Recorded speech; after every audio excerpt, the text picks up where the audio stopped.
अब आइए मैं आपके सामने खतीबे लाजवाब, खतीबे बेमिसाल, खतीबे हिंदुस्तान यानी हजरत अल्लामा मौलाना इर्तिजा कमाल अशरफी को मैं आपके सामने पेश कर रहा हूं। मैं दरे शब्बीर की मिट्टी जो सर का ताज हो जाए, यकीनन ये मेरे तकदीर की मेराज हो जाए।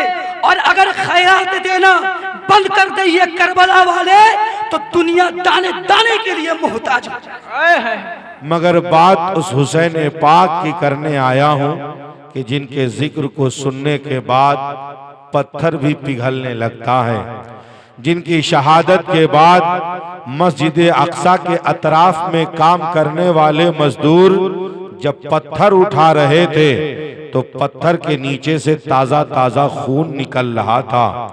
जिस हुसैन पाक की शहादत खबर सुनकर हजरत उम्मे सलमा के घर करबला की मिट्टी का अचानक खून बन जाना, जिस हुसैन पाक की शहादत को सुनकर समंदर की मछलियों को गम के आलम में डूब जाना, इमाम पाक के जिक्र पाक को सुनकर जंगली जानवरों को सदमा हुआ, आकाए करीम सल्लल्लाहु अलैहि वसल्लम के नवासे के शहादत को सुनकर यहाँ हाल था कि बकरियों में मातम था।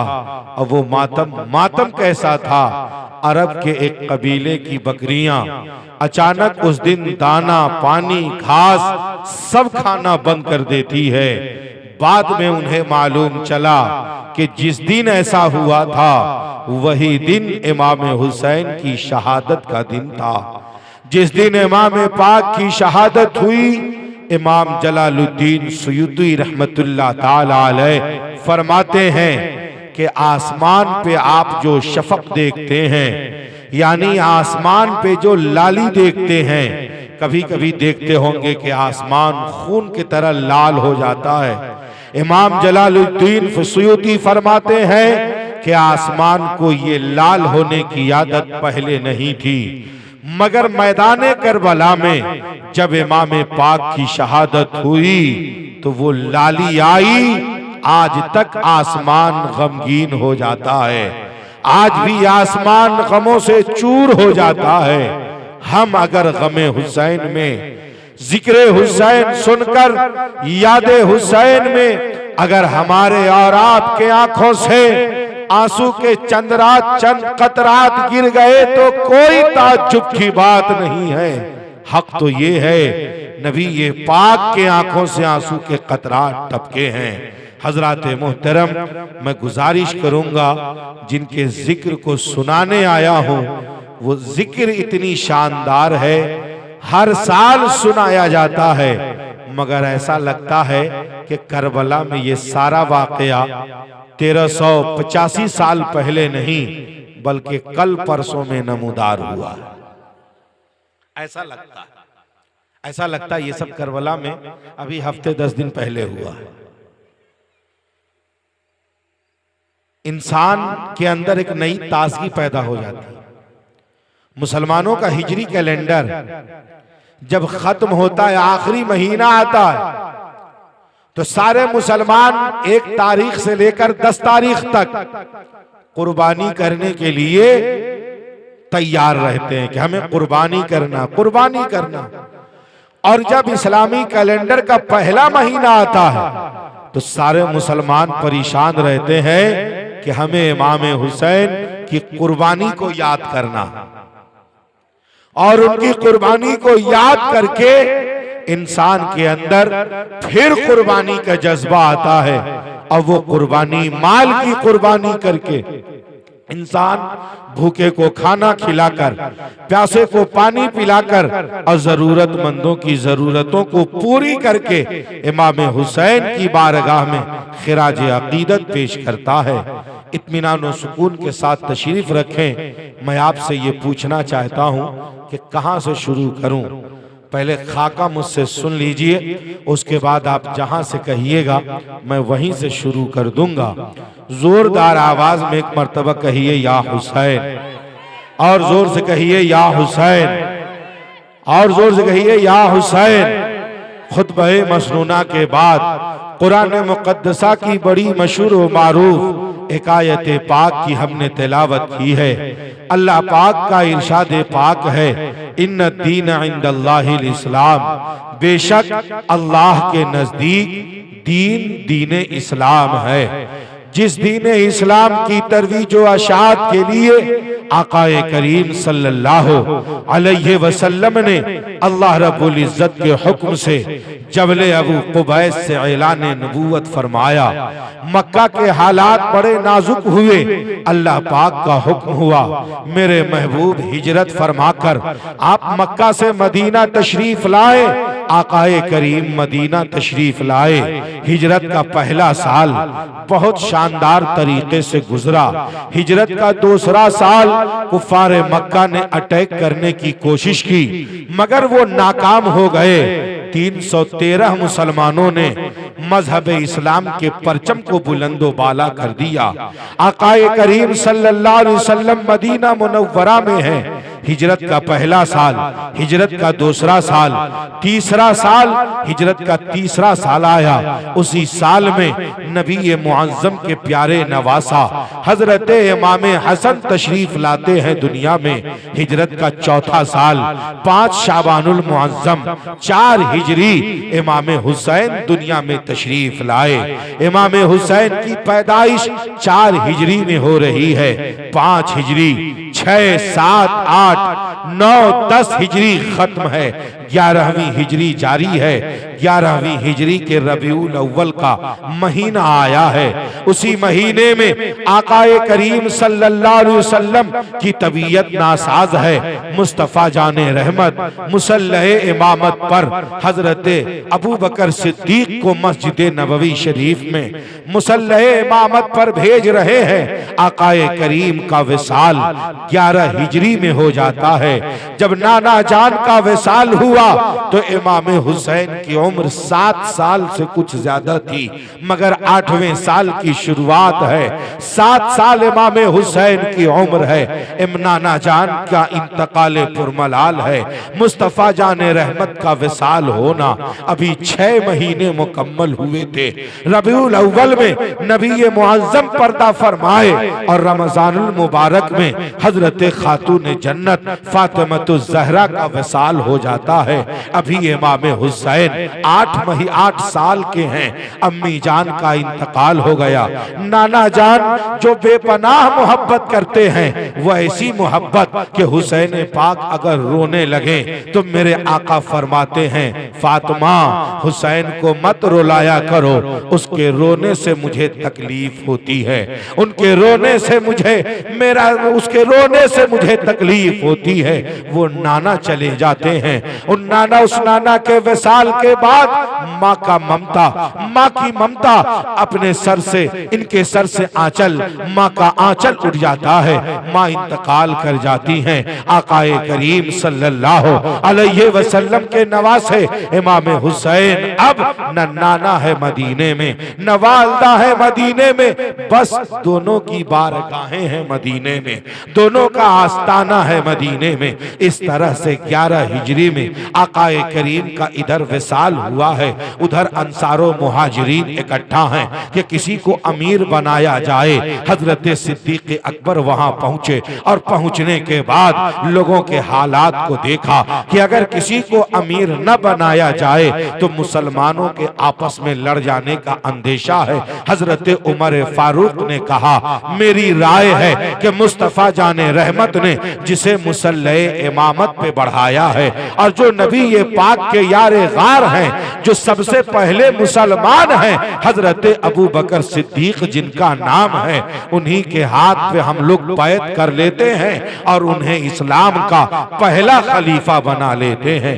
हजरत अबू बकर सिद्दीक इस्लाम के पहले खलीफा मुकर्रर किए गए। 2.25 साल हजरत अबू बकर सिद्दीक ने इस्लामी हुकूमत के बागडोर को संभाला।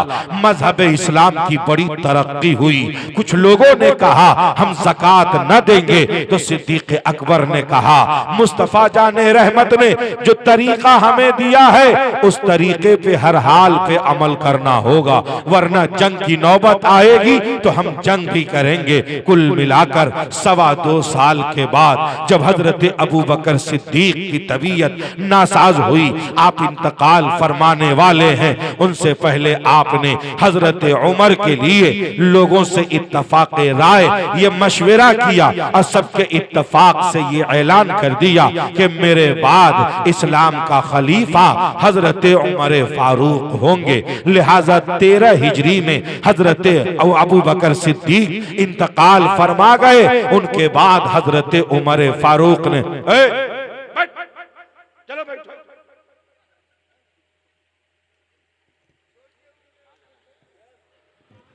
दुरूद पाक पढ़िए, अल्लाहुम्मा सल्ली अला, जो करना है यही करो। अब 3 मिनट पहले बोले थे हम, पढ़िए दुरूद पाक, अल्लाहुम्मा सल्ली अला सय्यदिना व शफीअना मौलाना मुहम्मदिन बारिक वसल्लिम सल्लु अलैहि सलातम व सलामन अलैका या रसूल अल्लाह सल्लल्लाहु तआला अलैहि वसल्लम। जोरदार आवाज में कहिए या रसूल अल्लाह, और जोर से कहिए या रसूल अल्लाह, कहिए या हुसैन या हुसैन या हुसैन। जहन को हाजिर करें, 13 हिजरी में हजरत अबू बकर सिद्दीक की शहादत, आप इंतकाल फरमा रहे हैं और हजरत उमर फारूक ने खिलाफत के बागडोर को 13 हिजरी में संभाला। 13 से लेकर 23 तक 10.5 साल हजरत उमर फारूक ने खिलाफत की। 24 हिजरी में हजरत उमर फारूक की शहादत हो रही है। हजरत उमर फारूक की शहादत ऐसे हुई कि किसी एक जालिम मजूसी ने, जिसका नाम अबू लुलू था, उसी ने हजरत उमर फारूक पर अटैक किया, जिससे आप जख्मी हुए। जख्मी के हालत में आपने एक मीटिंग बुलाई, 6 सहाबी को बुलाया। उसमें एक हजरत उस्मान गनी है, हजरत अली हैं, हजरत तलहा हैं, हजरत जुबैर हैं, हजरत अब्दुर्रहमान बिन औफ हैं, हजरत साद बिन अबी वकास हैं। 6 सहाबी हैं और एक अपने बेटे हजरत अब्दुर्रहमान बिन हजरत अब्दुल्ला बिन उमर को रखा। कहा बेटे तुम रहना सिर्फ मशवरे के लिए, और कहा बेटे से कि तुम्हें खलीफा नहीं बनना है, मगर खलीफा इन 6 सहाबा में से किसी एक को बनना है, और तुम रहना राय देने के लिए। अगर तुझे कोई खलीफा चुन भी ले तो तुम खलीफा न बनना, कहना नहीं सहाबी में से ही किसी को खलीफा बनाया जाए। लिहाजा 6 सहाबी का नाम मुंतखब कर दिया और हजरत उमर फारूक की शहादत हो गई। आपके इंतकाल के बाद 3 दिन के बाद इत्तफाक राय से हजरत अब्दुर्रहमान बिन औफ ने एक मीटिंग बुलाई। सारे लोग इकट्ठा हुए, जिसका नाम लिया गया था वो 7 लोग एक जगह इकट्ठा हुए। उसमें से ये बात हुई कि हर 2 आदमी एक आदमी को तय कर दे। इस तरह से 3 लोग तय हुए, एक हजरत उस्मान गनी, एक हजरत अली और एक हजरत अब्दुर्रहमान बिन औफ। तो हजरत अब्दुर्रहमान बिन औफ ने हजरत अली से पूछा तन्हाई में ले जाकर कि अगर किसी वजह से हम आपको खलीफा न बनाकर हजरत उस्मान गनी को खलीफा बना दें तो आपको कोई एतराज? तो हजरत अली कहते हैं कोई एतराज नहीं। क्यों? कि वो भी तो खिलाफत के लायक हैं। तन्हाई में हजरत उस्मान गनी को ले गए और जाकर कहा हजरत उस्मान गनी अगर किसी वजह से हम आपको खलीफा न चुन के हजरत अली को खलीफा चुन लें तो आपको कोई एतराज? तो हजरत उस्मान गनी कहते हैं नहीं नहीं, हमें भी कोई एतराज नहीं है, हजरत अली तो उस लायक हैं। लिहाजा हजरत अब्दुर्रहमान बिन औफ के बारे में हजरत उमर ने कहा था अब्दुर्रहमान बिन औफ तुम ख्याल रखना, रियाया जिसके बारे में ज्यादा जिसके बारे में ज्यादा लोग कहेंगे उन्हीं का लिहाज ख्याल रखना है। और लिहाजा मजहब इस्लाम में अब दरार न पैदा होने देना है। लिहाजा हजरत अब्दुर्रहमान बिन औफ खड़े हुए और कहा, मैं ये फैसला करता हूँ, इत्तफाक राय से मैं ये एक ऐलान करता हूँ, आप लोग अपने अपने मशवरे को जाहिर करें। ऐलान किया कि मेरी राय है कि हजरत उस्मान गनी को इस्लाम का तीसरा खलीफा चुन लिया जाए। सब ने कबूल कर लिया, हजरत अली ने भी कबूल कर लिया, सारे सहाबी ने कबूल कर लिया। नतीजा ये निकला, हजरत उस्मान गनी 23 से 24 हिजरी के दरमियान से लेकर 34 से 35 हिजरी तक खिलाफत के उमूर को संभालते रहे। 36 हिजरी में यानी 12 साल तक हजरत उस्मान गनी ने इस्लाम के बागडोर को संभाला। मजहब इस्लाम डेवलप करता रहा। यहूदी, इसराई, नसरानी, ईसाई, हुनूद सबको लग रहा था कि मुस्तफा जाने रहमत के बाद इस्लाम का नामो निशान मिट जाएगा, मगर नहीं, नबी ये पाक के बाद इस्लाम को सजाया सिद्दीक़ अकबर ने, सिद्दीक़ अकबर के बाद इस्लाम को सजाया हजरत उमर फारूक ने, हजरत उमर फारूक के बाद इस्लाम के बागडोर को बड़ी शानो शौकत के साथ संभाला हजरत उस्मान गनी ने। 6 साल बहुत शानदार तरीके से गुजरा, मगर 6 साल के बाद एक यहूदी सना से आता है, जिसका नाम अपने आप को उसने अपना नाम रखा अब्दुल्ला इब्ने सबा। एक यहूदी है, एक यहूदी है, पूरी उम्मत में लफड़ा खड़ा कर दिया, पूरी उम्मत में इंतशार पैदा कर दिया, पूरी उम्मत को लड़ा दिया। नतीजा देखिए क्या हो रहा है। वो यहूदी मदीने आया, देखा इस्लाम डेवलप कर रहा है, इस्लाम तरक्की कर रहा है। क्या वजह है कि इस्लाम से इनको तोड़ा जाए? कोई वजह हो जिससे इनको तोड़ा जाए, कोई एक दलील निकाली जाए जिससे इनको तोड़ा जाए। तोड़ने के लिए उसने क्या किया जानते हैं? उसने कमजोरी पकड़ी कि अगर कमजोरी पकड़ी तो ये कमजोरी के खानदान के नाम पे लड़ाया जा सकता है, जात पात के नाम पे लड़ाया जा सकता है, कबीले के नाम पर इन लोगों को लड़ाया जा सकता है। बस उसी ने ये किया। क्या किया? मदीना में कुछ अपने एजेंट को ठीक कर लिया। वो चला गया कूफा, बसरा, और बसरा में जाकर उसने एक नई बात शुरू कर दी। और क्या कहा उसने पता है? उसने कहा कि सुनो, हर नबी का एक खलीफा होता है, तो तुम्हारे नबी, हमारे नबी का भी एक खलीफा होता। और वो खलीफा कौन? तो हर नबी का खलीफा उन्हीं के घर का होता है, तो लिहाजा हमारे नबी के घर तो हजरत अली है ही हैं, उन्हें खलीफा होना चाहिए। मगर अबू बकर ने, उस्मान ने, उमर फारूक ने उन पे गसब किया है, उनकी हुकूमत को, उनकी खिलाफत को गसब कर लिया है, जुल्म किया है उन पर।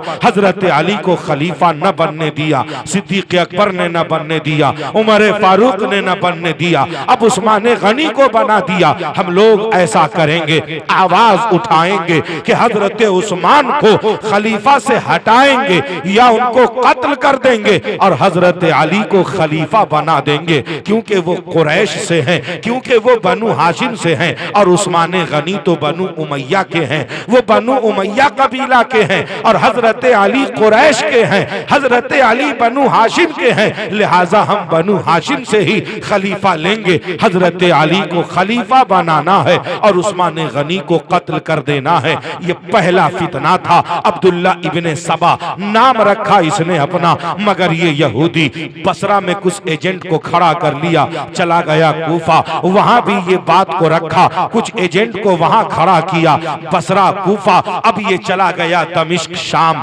वहां से भी ये निकला, अब ये चला गया मिस्र। मिस्र जाने के बाद इसने हजरत अली के चाहने वालों को अपने करीब किया। शिया ने अली जो दीवानों की जमात थी, उन लोगों को अपने करीब किया और उन लोगों से कहा, हमारी राय है कि हम हजरत अली को खलीफा बनाना चाहते हैं, हजरत उस्मान को खिलाफत की कुर्सी से हटाना चाहते हैं, बताओ आप लोगों की क्या राय है? उन लोगों ने कहा, अच्छी बात है, हम इसमें मदद करेंगे, मगर तरीका क्या है? मैं तफसील में नहीं जा रहा हूं। हजरत उस्मान गनी को इस तरह से रुसवा कर रहा है ये जालिम, इस तरह से बदनाम कर रहा है ये जालिम कि 3000 फौज को लेकर ये मदीने पे चढ़ाई कर दिया। हजरत उस्मान गनी के घर को घेर लिया। 40 दिनों तक हजरत उस्मान गनी के घर को घेरे दे रहा। और उन्हीं दरमियान में हजरत गनी अगर मस्जिद नबवी में नमाज पढ़ाने आते तो जालिम इसके पीछे उनके पीछे नमाज नहीं पढ़ता। हजरत उस्मान गनी ने कहा, देखो अभी मुसल्ले इमामत पर हजरत अबू अयूब अंसारी को रख देता हूँ, वो नमाज पढ़ाया करेंगे। हजरत उस्मान गनी अपने घर में है, पलवाइयों ने इन्हें घेर लिया है, अपने कब्जे में ले लिया है, दाना पानी सब बंद है। हजरत उस्मान गनी का नतीजा ये निकला, 40 दिन कैद करने के बाद हजरत उस्मान गनी के घर में दाखिल होकर उनकी बीवियों के साथ, उनकी बीवी के साथ निहायत ही जुल्म किया गया और हजरत उस्मान गनी को निहायत ही दर्दनाक तरीके से उन्हीं के घर में उन्हें शहीद कर दिया गया। आखिरकार क्यों? हजरत उस्मान गनी को बचाने के लिए सहाबा सामने क्यों नहीं आए, तलवार लेकर क्यों नहीं आए? आना चाहते थे मगर हजरत उस्मान गनी ने कहा, नहीं नहीं, नाना के मदीना में खून नहीं बहाना है, मुस्तफा जाने रहमत के मदीने में खून नहीं बहाना है। मेरे आका ने मना फरमाया है कि मदीना में खून न बहाया जाए, मदीना के दरख्तों को न काटा जाए। इसलिए उस्मान गनी ने मना किया कि मदीना में जंग नहीं करना है, ये लोग हमें घेर लिए हैं, जो इनको करना होगा ये मेरे साथ करें, मगर मदीना के हुर्मत को पामाल न होने देंगे। हजरत उस्मान गनी की शहादत हुई। हजरत उस्मान गनी की शहादत के बाद बलवाइयों ने मस्जिद पे कब्जा कर लिया। मस्जिद नबवी शरीफ पर 3 दिनों तक, हफ्ते दिनों तक मस्जिद उन्हीं के कब्जे में रही, वही लोग नमाज पढ़ाते थे। गौर से सुनिएगा, गौर से सुनिएगा, सहाबा का गुस्ताख, नबी का गुस्ताख मुसल्ले इमामत पर है मस्जिद नबवी शरीफ में, सहाबी का गुस्ताख मुसल्ले इमामत पर है।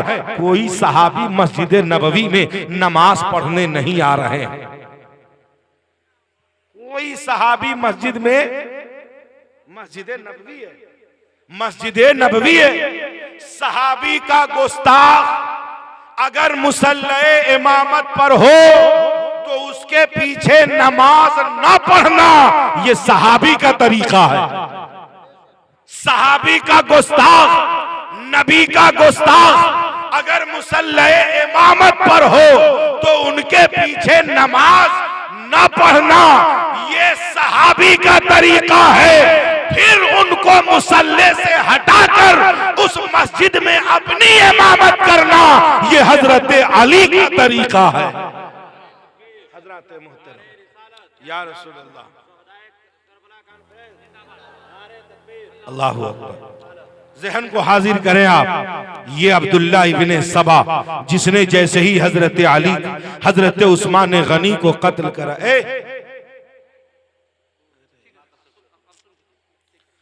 दुरूद पाक पढ़िए, अल्लाहुम्मा सल्ली अला सय्यिदना व शफीअना मौलाना मुहम्मदिन बारिक वसल्लिम सल्लु अलैहि सलातन व सलामन अलैका या रसूलल्लाह सल्लल्लाहु अलैहि वसल्लम।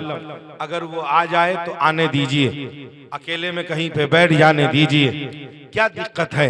अगर परेशान कर रहा होगा तो किसी 1-2 आदमी को परेशान कर रहा हो, लिहाजा रहने दीजिए। सिर्फ आप इतना सोच के उसको रहने दीजिए। अगर वही कैफियत हमारी हो जाए, आपकी हो जाए, हमारे आपके बाल बच्चों की हो जाए तो फिर हम लोगों को कैसा लगेगा?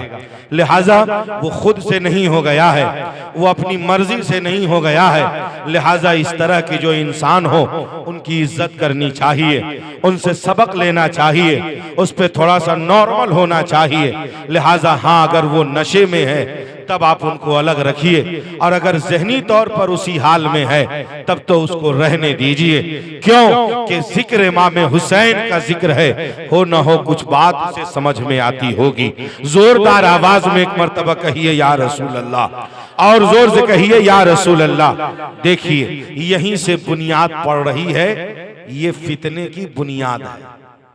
मैं इतना ऊपर आपको इसलिए लाया हूं कि करबला में जो कुछ हुआ, फितना खड़ा हुआ हजरत उस्मान गनी के जमाने में, अब फितने का पर्दा फाश हो गया हजरत इमाम हुसैन की शहादत पर। दूध का दूध, पानी का पानी कर दिया मेरे हुसैन ने। अपने घर भर को लुटा के बता दिया कि मेरा सच्चा वफादार कौन है और मेरा गद्दार कौन है। क्यों? अब्दुल्ला इब्ने सबा तो अभी तक बातों से लग रहा है हजरत अली का वफादार है, यही लग रहा है, यही लग रहा है, मगर ये यहूदी है और ये शियाओं का गुरु घंटाल है। इसी का वो फितना है जिसने इस्लाम को सबसे पहले दो हिस्से में तो थे। पहले तो मुसलमानों में दो हिस्सा नहीं था, नबी ये पाक के दौर में दो हिस्सा हुआ, एक मोमिनों का हिस्सा, एक मुनाफिकों का हिस्सा। तो नबी ये पाक ने अपने दौर में मुनाफिकों की पहचान कराई थी और इमाम हुसैन ने अपनी शहादत पर इस्लाम के गद्दारों की पहचान करा दी। अब आप गौर से सुनिए, ये जो दो बड़ी जमात मुसलमानों में जो गिना जाता है, एक शिया एक सुन्नी, इसका बानी है अब्दुल्ला इब्ने सबा। हजरत अली, हजरत उस्मान गनी की शहादत के बाद 36 हिजरी में हजरत अली ने खिलाफत के बागडोर को संभाला। हजरत तलहा, हजरत जुबैर, उम्मुल मोमिनीन हजरत आयशा, इन सब का मुतालबा हुआ कि पहले उस्मान गनी के कत्ल का बदला लिया जाए। हजरत अली के सामने ऐसे हालात थे कि कत्ल का बदला लिया जाए या कातिल को पहचाना जाए। मदीने में अगर मदीने में ही जंगो जिदाल की जाए तो फसाद के बढ़ जाने का अंदेशा और बड़ा नुकसान हो जाने का अंदेशा है। हजरत अली से ये मुतालबा, और ये तीन हस्तियां मक्के से मदीने से निकल के ये सब बसरा चले गए। उम्मुल मोमिनीन हजरत आयशा चली गई, हजरत तलहा चले गए, हजरत जुबैर चले गए। हजरत अली ने यहां खिलाफत के बागडोर को संभाल लिया। जब हजरत अली जा रहे कूफा तो तैयारी ये है कि हजरत अली से जंग किया जाए। जंग किन की? तो सहाबी सहाबी से जंग करेंगे। हजरत तलहा, हजरत जुबैर, उम्मुल मोमिनीन हजरत आयशा और इनके दीवाने ये सब लड़ेंगे हजरत अली से। और हजरत अली के साथ जो लोग हैं उसमें अब्दुल्ला इब्ने सबा भी शामिल है। वो चाह रहा है कि जंग हो जाए। तारीख इस्लाम में इस जंग को जंग जुमल से याद किया जाता। ये ऐसी जंग कि सहाबी सहाबी से लड़ रहे हैं। पहले हजरत अली ने पूरी कोशिश की कि जंग ना हो, हर मुमकिन कोशिश की कि जंग ना हो। सुलह की बात पूरी हो गई, मगर अब्दुल्ला इब्ने सबा उस फौज में शामिल था। हजरत तलहा जुबैर अलग थे, हजरत अली अलग थे। और जालिम ये तो चाहता था कि हम मुसलमानों को आपस में लड़ा दें, लड़वा दिया उसने। नतीजा ये निकला, उसी जंग में हजरत तलहा भी शहीद हो गए, हजरत जुबैर भी शहीद हो गए। देखिए पूरी दुनिया की यहूदियत, ईसाइयत, नसरानियत खुशी मना रही है कि अब तो इस्लाम का नामो निशान मिट जाएगा। क्यों? कि नबी के सहाबी पे तलवार चला रहे हैं। अब तो खत्म हो जाएगा इस्लाम कि सहाबी सहाबी से लड़ रहे हैं। हजरत अली ने जंग को खत्म किया। वहां से गए तो हजरत अमीर माविया से जंग हो गई। तारीख में इसे जंगे सिफ़ीन कहा जाता है। ये दो जंग के करवाने में सबसे बड़ा हाथ अब्दुल्ला इब्ने सबा का। अब्दुल्ला इब्ने सबा ने ये दो जंग कराई और एक जमात खड़ी करा दी हजरत अली के चाहने वालों की। हजरत अली फरमाते हैं कि सुनो, हजरत अमीर माविया से जब जंग हुई तो वो सुलह पे मामला खत्म और हजरत अली ने ऐलान फरमाया कि जो हमसे वफादार हैं, जो हमारे वफादार हैं और जो हमसे मोहब्बत करने वाले हैं उनकी निशानी ये है कि वो हमसे भी मोहब्बत करेंगे और नबी के खुलफाए राशिदीन से भी मोहब्बत करेंगे, नबी के असहाब से भी मोहब्बत करेंगे, वो अबू बकर उस्मान से भी मोहब्बत करेंगे। तो जो हमसे मोहब्बत करे, अबू बकर उस्मान से मोहब्बत करे, मुकम्मल सहाबा से मोहब्बत करे, समझ लेना वो अली का वफादार है। और जो सिर्फ मुझसे मोहब्बत करे और सहाबा की शान में गुस्ताखी करे, समझ लेना वो मेरा वफादार नहीं, उससे हमारा कोई वास्ता नहीं। बात वाज़ेह है, जो हजरत अली का वफादार हो और हर सहाबी का वफादार हो तो हजरत अली के फरमान के मुताबिक वो सच्चा अली वाला है। और जो सिर्फ हजरत अली का गुण गाए और दिगर सहाबी को बुरा भला कहे वो हजरत अली का वफादार नहीं हो सकता। हजरत अली ने बागडोर को तो संभाल रखा है, मगर देखिए 4 साल ही की मुद्दत में, तो मुद्दत खिलाफत में कूफा वालों ने हजरत अली को कूफा में शहीद कर दिया। पहले आगे बढ़ाया फिर शहीद कर दिया। हजरत अली की शहादत 40 हिजरी में, उनकी शहादत के बाद हजरत इमाम हसन खिलाफत के बागडोर को संभाले। 6 महीने तक खिलाफत रही। उसके बाद बलवाइयों की कोशिश से एक आवाज उठ गई कि हजरत अमीर माविया को हुकूमती उमूर का तजर्बा ज्यादा है, एक्सपीरियंस ज्यादा है, बहुत दिनों तक वो गवर्नर रहे हैं, लिहाजा इसलिए हजरत इमाम हसन खलीफा न रहे, हजरत अमीर माविया को खिलाफत दे दी जाए। तो हजरत इमाम हसन ने कहा ठीक है, मशरूत खिलाफत, शर्त के साथ हम हजरत अमीर माविया को खिलाफत दे देंगे, मगर अपने नाना जान की उम्मत को आपस में लड़ने नहीं देंगे। हजरत इमाम हसन ने हजरत अमीर माविया से कहा अहले बैत की इज्जत व तकरीम करनी होगी, मजहब इस्लाम की तरवीज व अशात के लिए हर मुमकिन कोशिश करनी होगी, आकाए करीम के हर फरमान पे अमल करते रहना होगा, मजहब इस्लाम की तरक्की होती रहे इसके लिए कोशिश करते रहना होगा। लिहाजा और आपका जब इंतकाल हो तो आपके इंतकाल के बाद ये खिलाफत हमारे यहाँ लौट कर आएगी, फिर हम जिसको बनाएंगे वो खलीफा होगा। लिहाजा शर्त के साथ हजरत अमीर माविया को खिलाफत दे दी गई। हजरत अमीर माविया 20 साल तक खिलाफत के बागडोर को संभालते रहे। इसी दरमियान में हजरत इमाम हसन को जहर दे दिया गया। उसी जहर के जद में आकर हजरत इमाम हसन की शहादत हुई।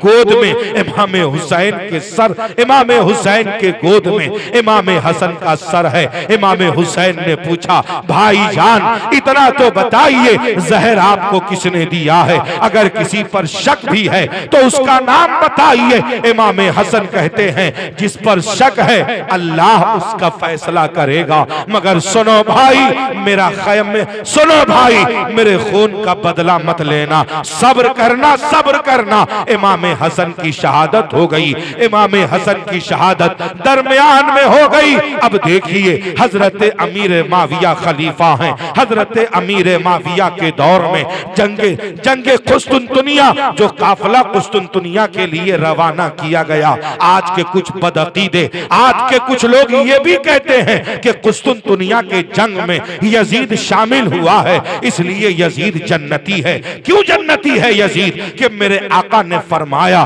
कि जो काफिला कुस्तुनतुनिया में सबसे पहले जाएगा तबलीग दीन मतीन के लिए, उस काफिले में जितने शरीक होंगे वो सब के सब जन्नती होंगे। लिहाजा इसलिए, और वो काफिला हजरत अमीर माविया के जमाने में गया है। मगर सुनिए सुनिए, गौर से सुनिए, हजरत अमीर माविया ने काफिले को कुस्तुनतुनिया के लिए भेजा, मगर वो काफिले में जो फहरिस्त तैयार की गई कि कौन कौन सिपाही जाएगा, उस सिपाही में यजीद का नाम लिखा हुआ था कि यजीद भी जाएगा, मगर ये यजीद गया नहीं, ये अपने घर में रह गया और बाकी सारे लोग चले गए। जब कुस्तुनतुनिया में मुसलमानों पर जुल्म हो रहे थे, उनको दाना पानी के लिए तड़पाया जा रहा था, ये खबर हजरत अमीर माविया के पास जब पहुंची तो ये बात किसी ने जाकर यजीद से कहा, ए यजीद, जो काफिला मुसलमानों का गया है कुस्तुनतुनिया,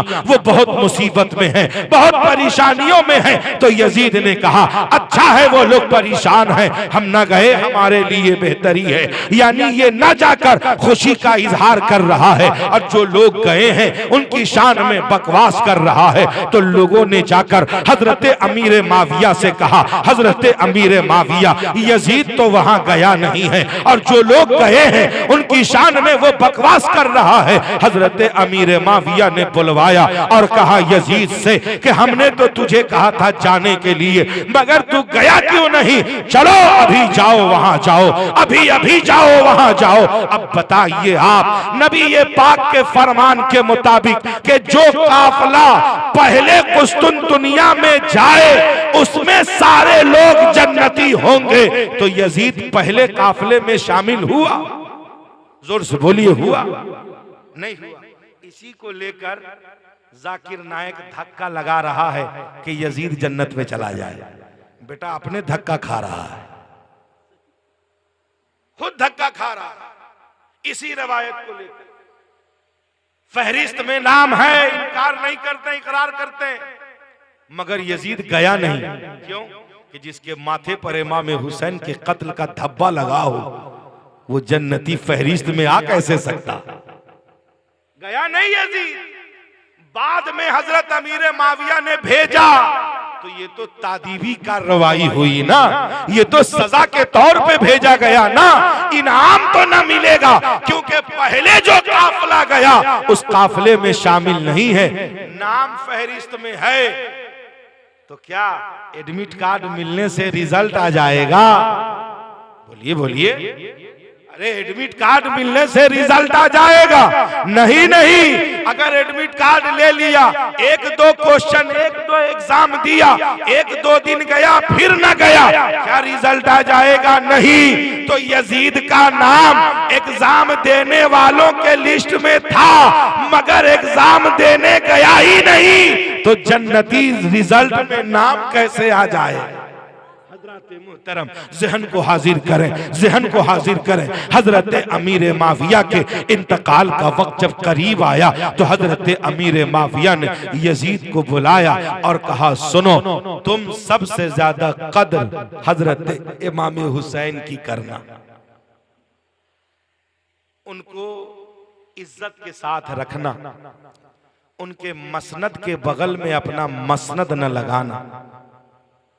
अगर वो आ जाए तो उन्हें सामने बिठाना, तुम उनके कदमों में बैठना, उन्हें रुलाना मत, क्योंकि उनके रोने से आका को तकलीफ होती है, और ये खिलाफत उन्हीं के हिस्से की चीज है।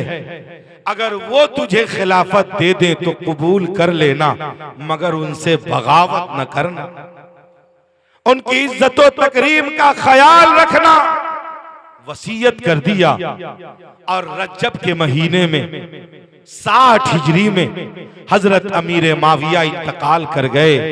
हजरत अमीर माविया का इंतकाल करना कि मरवान बिन हकम, ये वही मरवान है कि जिसने हजरत उस्मान गनी को कत्ल करवाने में प्लान तैयार किया। ये दरअसल हजरत उस्मान गनी का चचेरा भाई था, मगर इसको हजरत उस्मान गनी से दुश्मनी नहीं, इसको इस्लाम से दुश्मनी थी। वो इसलिए कि मरवान के बाप को मुस्तफा जाने रहमत ने मदीने से भगा दिया था। हजरत अबू बकर सिद्दीक, हजरत उमर फारूक ने इन दोनों को ढुकने नहीं दिया था, मगर हजरत उस्मान गनी के जमाने में ये मुसलमान होने का ढोंग रचकर और रिश्तेदारी का फायदा उठाकर ये मदीने में आ गया, और इसने आकर पहले हजरत उस्मान गनी के कत्ल की प्लानिंग तैयार कर दी, फिर हजरत अली को कत्ल करवा दिया, फिर हजरत इमाम हसन के कत्ल में शिरकत की, और अब इमाम हुसैन के लिए कब्र खोदने की तैयारी चल रही है। तो इसकी तैयारी थी इस्लाम को बदनाम करने की। तो मशवरा क्या दे रहा है? कि यजीद से कि आप ही बनिए खलीफा, आप ही बनिए खलीफा। यजीद ने जल्दी जल्दी लोगों को अपने फेवर में लेना शुरू कर दिया। ये खबर इमाम हुसैन के पास मदीना भेजा गया। वाली मदीना ने इमाम हुसैन को बुलवाया और कहा अमीर माविया का इंतकाल हो चुका है। इमाम हुसैन ने इजहार ताजियत पेश फरमाई, फिर कहा कि यजीद तख्त नशीन हो गया है, आप उनकी बैत को कबूल कर लीजिए। इमाम हुसैन ने कहा नहीं, यजीद की बैत हम कबूल नहीं करेंगे, इसलिए कि यजीद के अंदर खलीफा बनने की कोई खूबी मौजूद। अब ठहरिए थोड़ा सा, क्यों नहीं है, तो आगे बढ़ लीजिए। इमाम हुसैन ने इनकार कर दिया। इनकार करना था कि तैयारी होने लगी कि मदीने में कत्ल कर दिया जाए। मेरे हुसैन मदीने से आ गए मक्का। मक्का में रहे शाबान, रमजान, शव्वाल, ज़िक़ादा, ज़िलहिज्जा के महीने में मेरे हुसैन निकल गए कूफा के लिए। और कूफा के लिए निकले थे कि रास्ते में ही रास्ता बदल के आप आ गए करबला। करबला में पहुंचे 2 मुहर्रमुल हराम 61 हिजरी को आका हुसैन पहुंच गए करबला। 2 से लेकर 3, 4, 5, 6, 7, 8, 9, 10 तक मैदान करबला में रहे और 10 को ही शहादत हो गई। इमाम हुसैन की शहादत के बाद काफिले के खीमे को लूट लिया गया। फिर काफिला कूफा गया, वहां से दमिश्क गया, दमिश्क से ये काफिला करबला होता हुआ मदीना मुनव्वरा गया। फिर यजीदियों ने मदीना मुनव्वरा पर अटैक किया, खाना काबा पर अटैक किया। कुल मिलाकर यजीदियों की कोशिश नाकाम हो गई और मेरे हुसैन पाक की कोशिश से मजहब इस्लाम का परचम बुलंदोबाला हो गया। अब आप बताइए कहां से हम सुनाएं? मदीना से लेकर करबला तक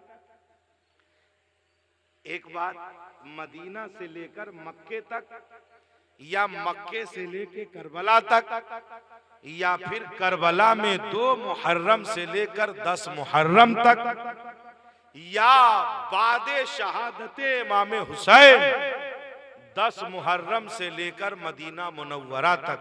कहां तक सुनाई बताइए, अब सुना दे। हमने सिर्फ खाका पेश कर दिया है कि अब जहां से कहिएगा वहीं से सुनाएंगे, क्योंकि सुनाने में अब टाइम लगेगा। अब जोरदार आवाज में बोलिए एक मर्तबा सारे लोग या हुसैन, और जोर से कहिए या हुसैन। मोहतरम, इसलिए खाका इसलिए पेश किया कि सीधे कर